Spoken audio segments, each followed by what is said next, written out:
Whether you have a diagnosis or not, I don't care. I'll teach you how to find what's causing your health concerns using the labs you already have. Your doctor might tell you your blood work is normal, but I'm here to teach you a better way. If you're a doctor or a health coach and anything in between, there's one for you too. Download your cheat guides and register here at drkylieburton.com. This podcast is sponsored by Systemic Formulas and Nutribiome. Systemic Formulas, the supplement company I trust with my patients and family. Instead of ordering from a handful of companies, I use 95% SF products. They're top-of-the-line quality with the best lab west of the Mississippi. They're pure, potent, and they get results. In fact, I recommend you follow their Instagram at Systemic Formulas Institute. Also, the man who's behind the Systemic Formulas products, Dr. Shane Morris, is launching a new line of supplements designed to take your microbiome to the next level. He has specific prebiotics designed to feed the probiotics. Learn more and order soon at mybiome.com. All right, let's jump into the episode.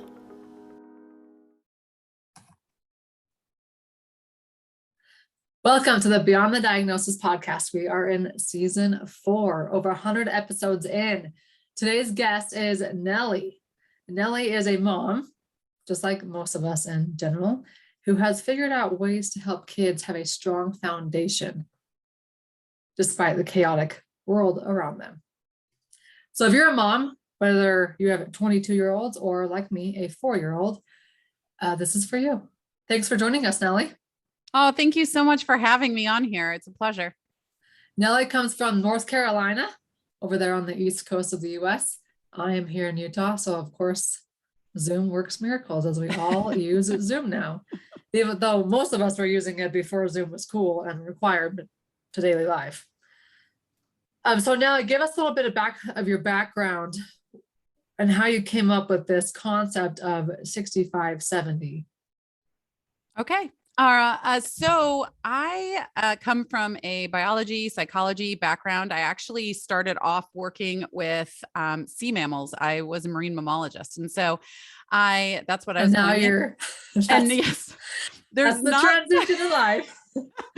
There's not as much difference between humpbacks and humans as you might realize when it comes to behavior. It's kind of funny, but anyway, so yes, I studied humpbacks and different marine animals, and I really stayed in that until, as life, like you're saying, happens. I didn't plan, I have air quotes, on meeting my husband until later in life, but I met him when I was 18, and then we got married at 22, and he's a 9-to-5 Monday through Friday computer guy, and I'm like, okay, so these adventures on the high seas and all of this, we're going to have to rethink this whole thing. And I did some amazing things and I loved what I did. I ended up doing zoo work, veterinary work, and all the things, but I retired from all of it. And lo and behold, and I think you can probably appreciate this, and many of your listeners too, that my husband had, we didn't know he had it yet. In his family, he had a family history of a congenital heart condition that his family members had either passed away from, or they had open heart surgery from, or they had defibrillator or pacemakers from, all these things. And so before we had kids, we were like, oh, well, let's get tested and make sure. And sure enough, the labs came back normal, right? And we're like, okay. And so we ended up having all of our brood of children. We have 4 kids, and we had them in 4.5 years after going through a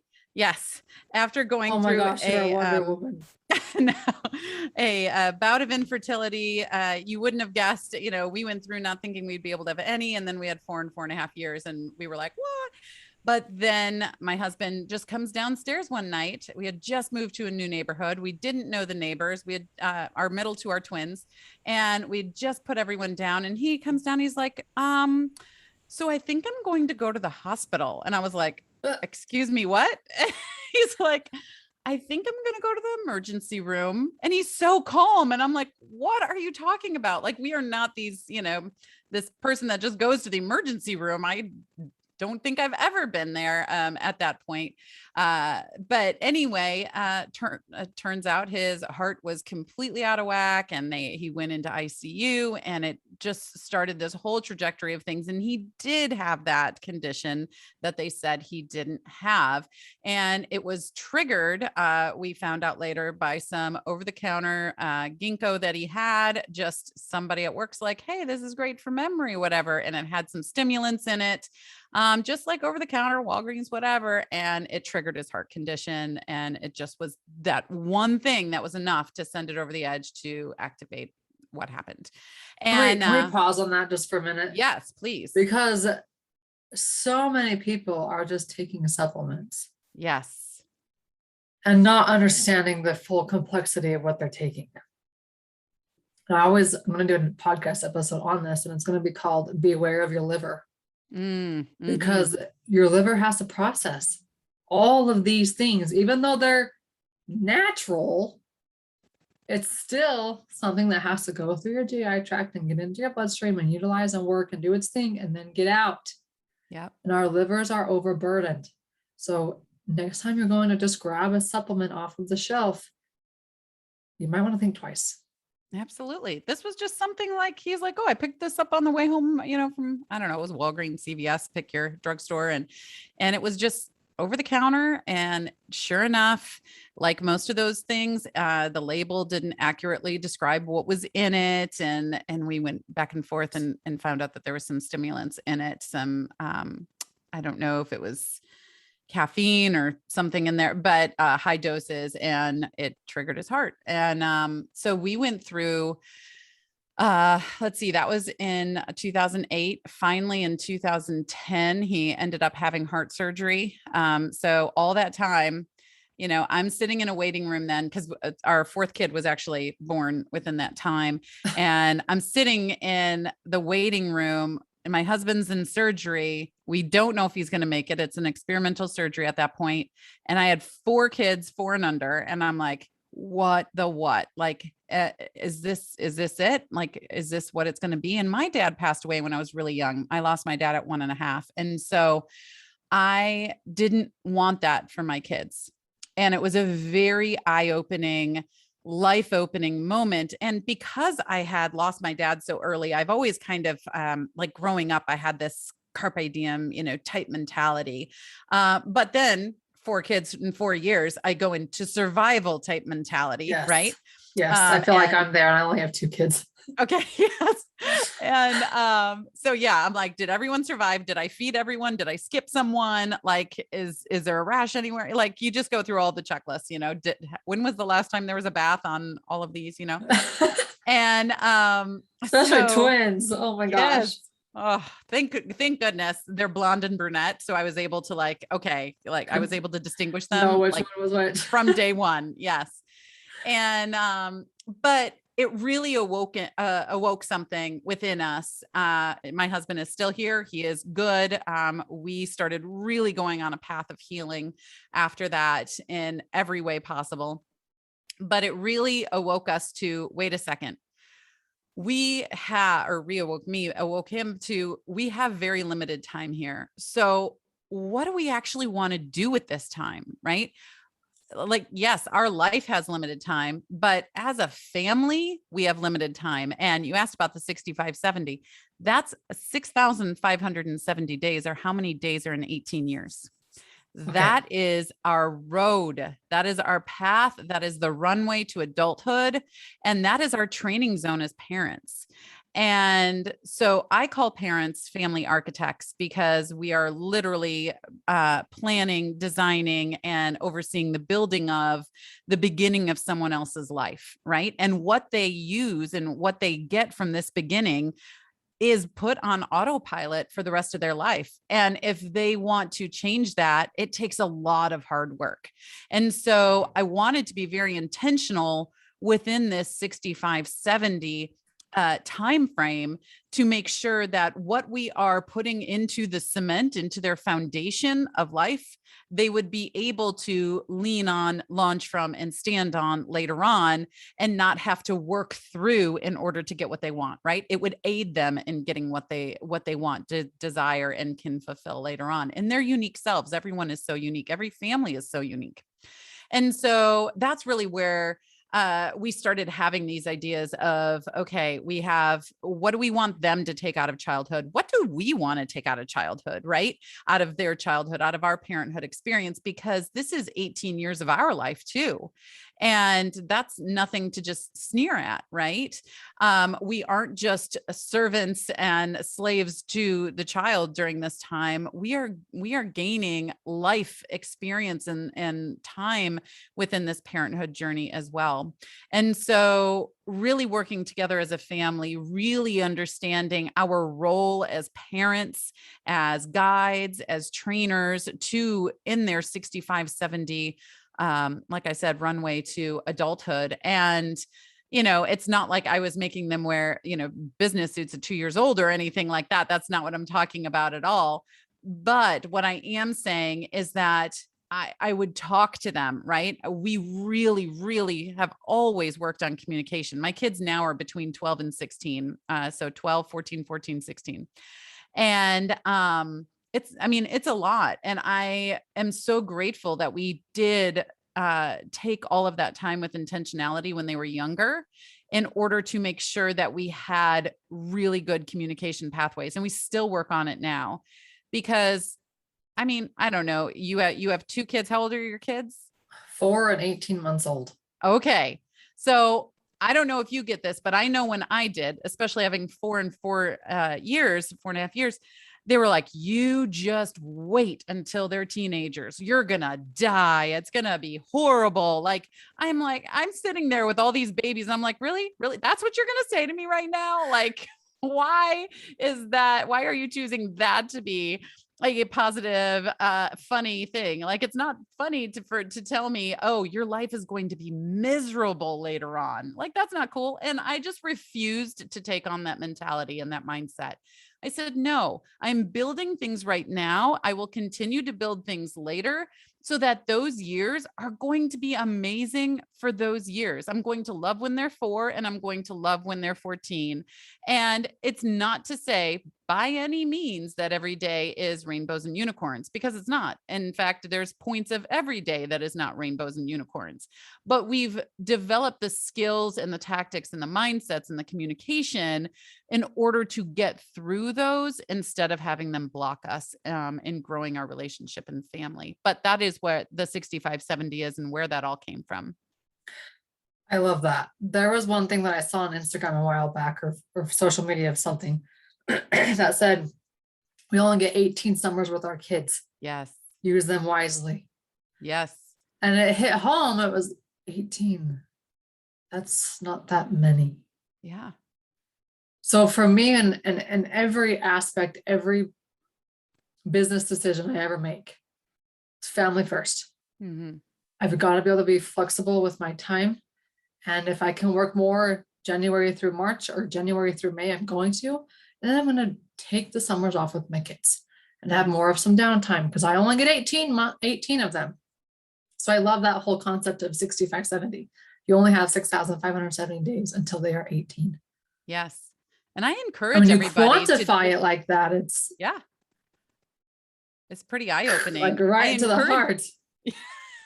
I encourage you. You can just go over to, your computer, or if you have one of the, robotic voices that sound in your home like I do, you could just go over to them and say, how many days has it been since fill in their birth date? And they'll tell you. I just passed, it was maybe a month or 2 ago, we just passed day 6,000 for my oldest. And I don't check every day by any means. And I hadn't checked in probably, I don't know, like 6-7 months. And I was like, oh, hey, just for, giggles, I'm going to see what day they're on. And it was the 6,000th day for my oldest. And I was like, oh my goodness, we're on day 6,000. How did we get to day 6,000 already? oh, and it was pretty eye-opening. I went into her room and I was like, hey, so just so you know, you're on day 6,000 of this crazy life journey right now. And she's like, oh, and she gets dressed and comes downstairs for school. I homeschool my other three, but a couple years ago, she, going into high school, went into into a different school. But anyway, she comes downstairs. She was getting ready for school. She's like, hey, I dressed up for day 6,000, It was pretty funny. And let's jump back to the idea of, we are just told that teenage years suck.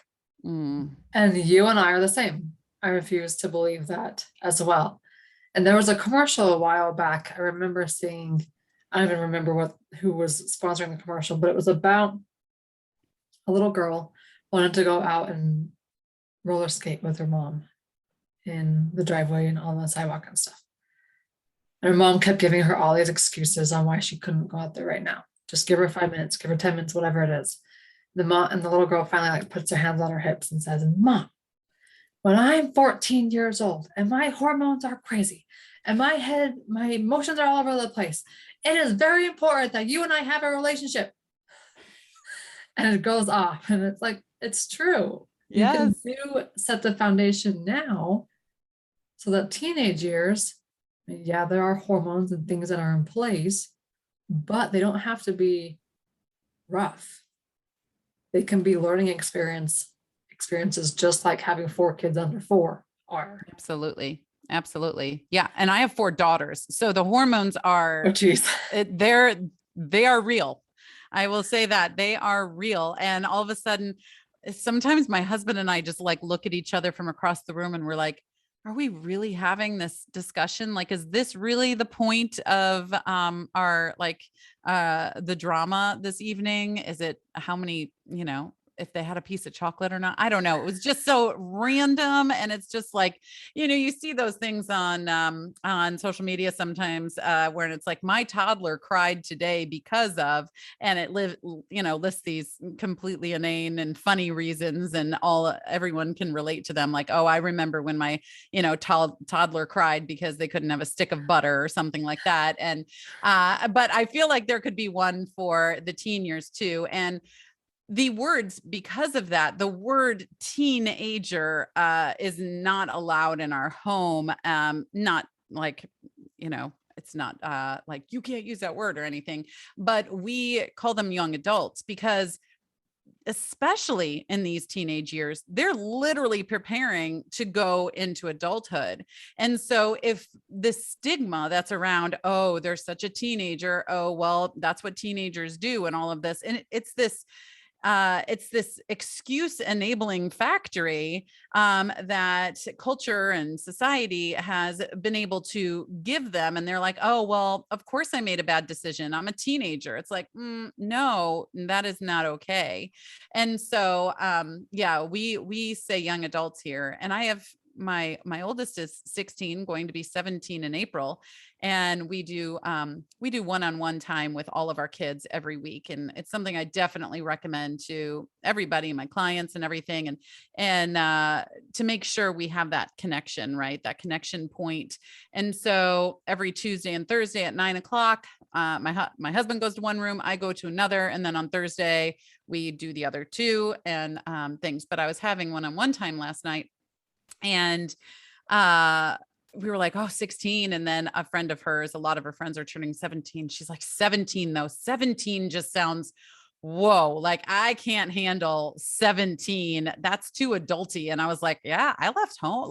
That's when I left home and moved out to go to college when I was 17. She's like, stop it, just stop it, And so you can't just give them this, enable this excuse factory for them when they are going to be on their own, making decisions, having experiences, and having to push through and figure out things in a year and a half from now, One-on-one time weekly.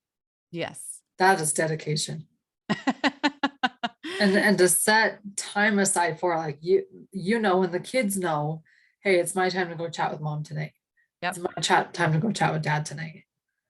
And like, I'm thinking my 4-year-old, it drives my husband bonkers We still have to put him to bed and snuggle with him every night until he falls asleep.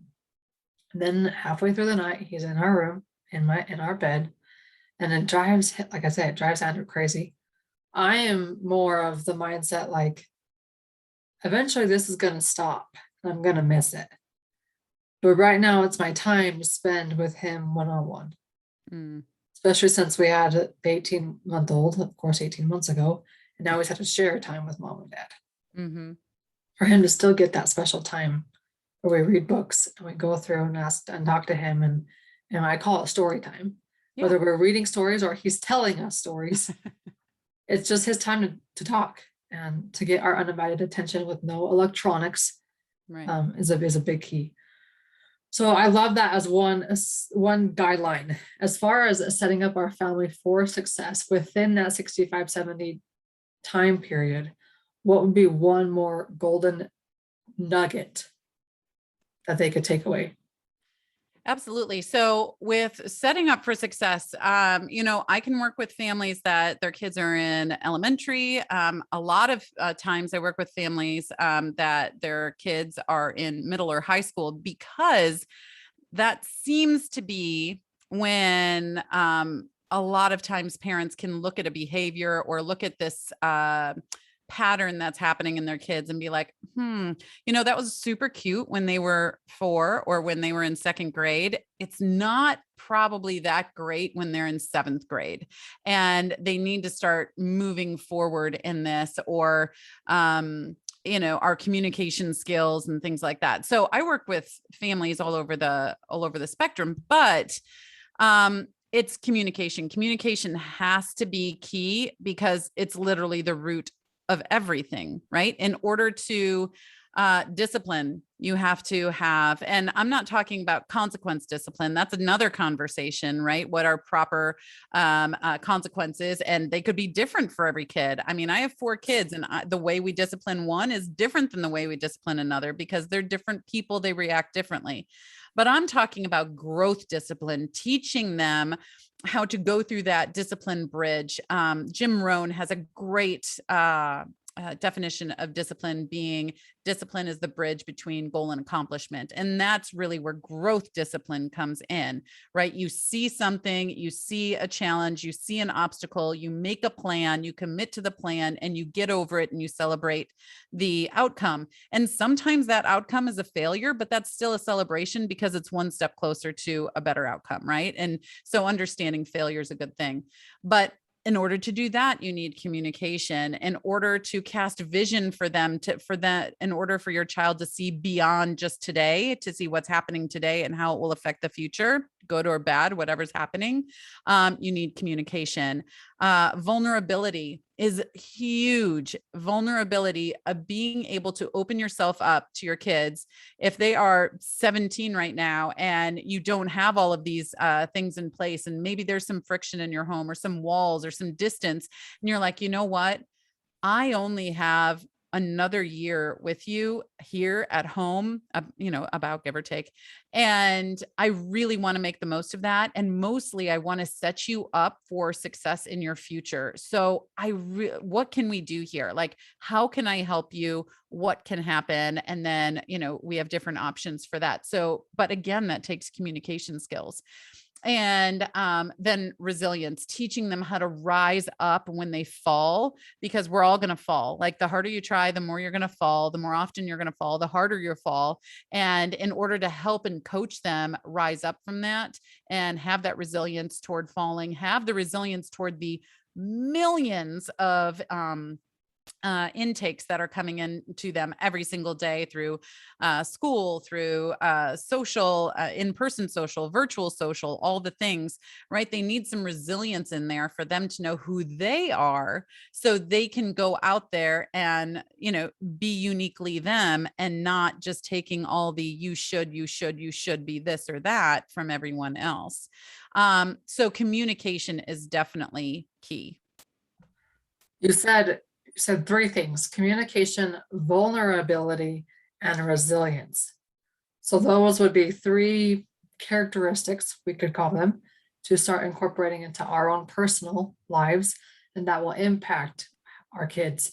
And then I got half of this sentence written down. It was so good. I want to make sure it's right. Discipline is the bridge between goal and accomplishment. That's Jim Rohn. Yeah. So I really dive into and help families build what I call self-led leadership, right?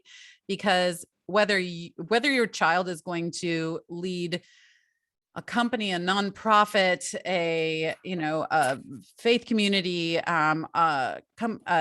their family, or just themselves, right? They need to have that inner leadership, that inner compass, in order to get out there and fulfill whatever they want to, are meant to fulfill. And in order to do that, there's the 4 keys that I have for that are discipline, vision, vulnerability, and resilience. And that's what we teach them along the way. And discipline, communication.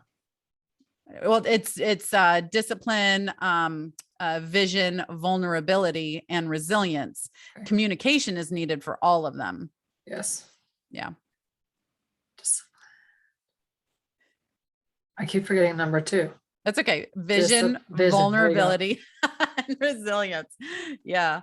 And so, and of course you can, I break those down further. Like, let's talk about core beliefs, right? Let's talk about what you're bringing in, what you want them to take out. Let's talk about mindset cycles. Let's talk about communication tactics. But even beyond that, how do you take in information? How do you project information? All of those things. And doing this as a family, doing this work as a family really raises the ship, so to speak, for the whole family to work together toward a goal. And that goal is to work together better, right? To have better vulnerability and discipline and leadership within themselves.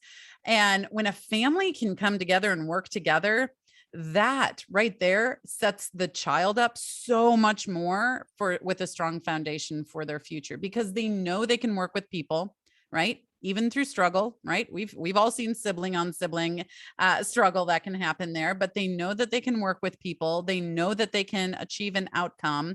They know the communication skills and how to be vulnerable and all of those things. And that's the goal, because if we can help the family, we can change the world, right? If we can help the family, amen. Yes, we could change the world. It all starts in the living room.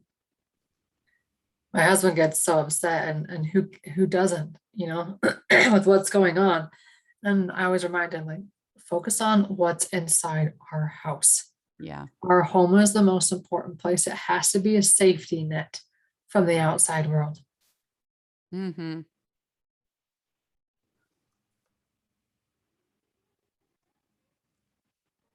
Sticking my last notes. You're okay. I had to go on to the second page because there's so many golden nuggets here. Okay, how to fight perfectionism and comparison to write your own story. Right. Well, and that really goes back to every family has their own fingerprint, right? And when we moved after we had our big revelations, and we moved halfway across the country to a state that we have no family in. Our nearest family is 1,000 miles away, and people kept asking us, "Why are you moving? Like, why would you do that?" And we're like, quality of life. Like, it really was not that we wanted to get away from our families, but our family thrived as the 6 of us better here in our little coastal North Carolina small town than we did in any of the big cities that we ever lived in. But there's families that can say the opposite, right? Because every family is different. We have our unique fingerprints and everything. But that took some time to realize it, in not following up the, oh, you should, right? I just remember someone being like, your daughter is 3 and she's not in like gymnastics and soccer yet. And I was like, oh no, like, what am I doing? I'm terrible. I don't have my kid. She's 3 and she's not in 4 sports yet and Girl Scouts and this and that, and I was following the shoulds for a long time. And I remember when we were packing up our house to move out here, we realized we severely downsized to come here. And I realized that I didn't really care for like any of the decorations in our house. I was looking at these paintings that were up or the wall colors and everything. And I'm like, I don't even like any of this stuff. But it was just, you go to a store and they're like, oh, you should put this and this pairs with this and this pairs with this. And you're just like, okay, sure. Sounds good. But it wasn't something we loved. And so in our house here, we have a rule that, we can get whatever we want, but only if we love it, right? Only if we love it. So we have a lot of mismatched stuff around here. I don't even know how many shades of wood I have in this house, but it is numerous. It is numerous. Like things do not match and it's beautiful and perfect. And, so, just ideas like that. And just understanding the herd is going this way, right? There's this herd mentality of you should feel like this. You should think like this. You should decorate like this. Your kids should be in this school and do this thing and what have you. And you just need to stop and pause and say, wait a second. What do we actually want, right? This is my life. This is my husband and I's, marriage. This is our entire family's family experience. What do we actually want to take out of this? It might be unconventional and it probably will be. And that's cool. That's great because this is your story. It's no one else's story. And don't let anyone else hold that pen, right? This is your story. Yeah. I'm guessing that with that move, you had a lot of transitions with careers. No, because we both worked from home. Oh, really? Yes. Yeah. We both worked from home, but we did start homeschooling in that transition. So that was a big, big change. Okay. I just know there's listeners who are like, I'm sitting here in this career. It's not what I thought it was going to be. I want to get to this island over here. What's my bridge? How do I do that? And whether it's a career or whether it's you just saying, this isn't the right place for our family to raise our kids. Let's take that leap and let's walk across the bridge to North Carolina, wherever that you were coming from. And having the simple courage to just take that step, knowing that you were doing so because your family would benefit from it. Mm-hmm. Yeah. Absolutely. And you just have to do it. My husband and I were on a date this past Saturday. And, well, first of all, dating your spouse, always good, always recommended. Every Friday we go on a date. This happened to be just a friend of ours, loves to have our girls. And so all 4 of them were with her. And so we went on a date. So anyway, we went there and in the car, we were just discussing the move that we took here. And we're like, there was so many positives. We love it. It's almost been, 6 years now. We're going into our 7th year. And, this, and this are positive. Are there some things that we miss? Are there some things that probably would have, been quote unquote better or different if we would have stayed? Yes. But we just looked at each other and said, we did what we did and we're not sorry for it. We're happy where we are. And our path is our path and we'll just see where we go. Right. And what happens. But just do it. I mean, when I was, I am not a homeschooled child by any means. I was public school through and through. So was my husband. And so homeschool was never on our radar. But we started contemplating it, and that's a whole other story. But a woman came up to me, and she had homeschooled in the past, and she was back at the public school. My kids were in public before we left, and we were in Indianapolis, by the way, the Indianapolis area. But she said to me, she said, I am so glad that we did it. And my advice to you would be, if you have any inclination to do it, just do it so you'll know. And you won't have to later on say, what if? I wonder what would have happened if we did do this, right? Because you don't want the what ifs. And so that piece of information, or that piece of advice right there, I was like, okay, I'm going to try it. I'll try it for a year and we'll see how it goes. Now we're in year 7, and, just what if? I don't want any of the what ifs. I want to try and see if it's in you, it's for you. I definitely believe that. And so if you keep getting this nagging feeling of maybe, then just try it and see what happens. Life is full of change all the time, and you can always change back, or you can always change and pivot again. Yeah. And I think so many within the last 18 months are thinking, Yeah. am I being forced to make this choice when I should have made it a long time ago? Yep. All right, Nellie, we could keep and talk about families forever. As we're finishing up here, talk to me about one family success that you've seen as you were helped navigate them from point A to point X. And I say point X for a reason, because if it's point A to point B, that's something that we anticipate. That's something that we want. What we don't realize is that when we bring in these other people, like when I brought in my mentor and I was like, okay, I'm going to pay you this amount of money. I want you to take me from point A to point B in 3 months.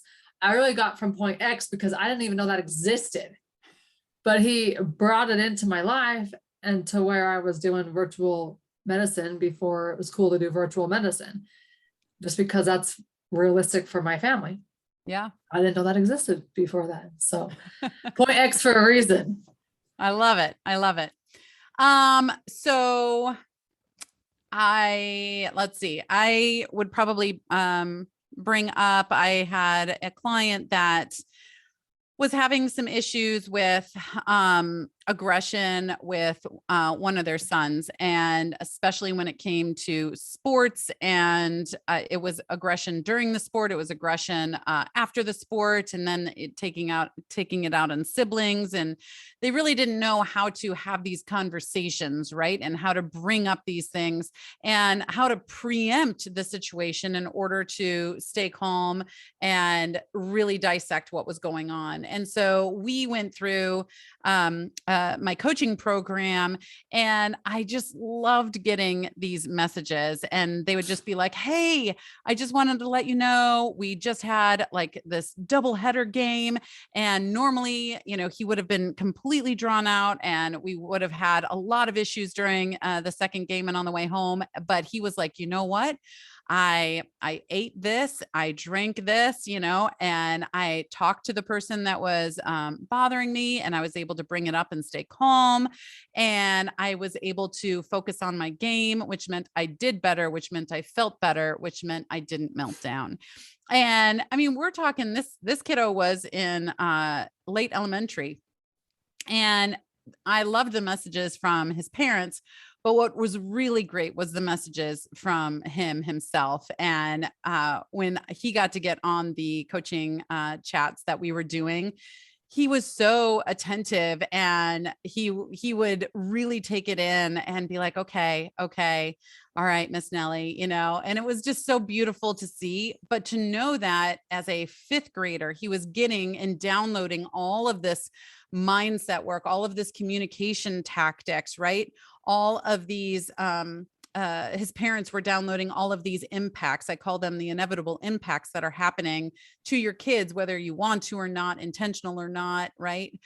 Good or bad or not, they happen. And so when you know that they happen, you can design them to have an outcome that you want. And so all of this, and he still has, 7 years at home before he even goes there. And I'm like, what a foundation that family is building for both of their kids in order to send him off later on. And he can only grow from those, going forward in these next 7 years. So those are my favorites when I get the messages, from the kids, whether they're, 17 or 10 or 8 or whatever, just to know that that is making such a difference. And then the family experience was better later on in the car. There wasn't any of this tumultuous yelling and all of this, right? They could go and enjoy a family experience. So it elevated them.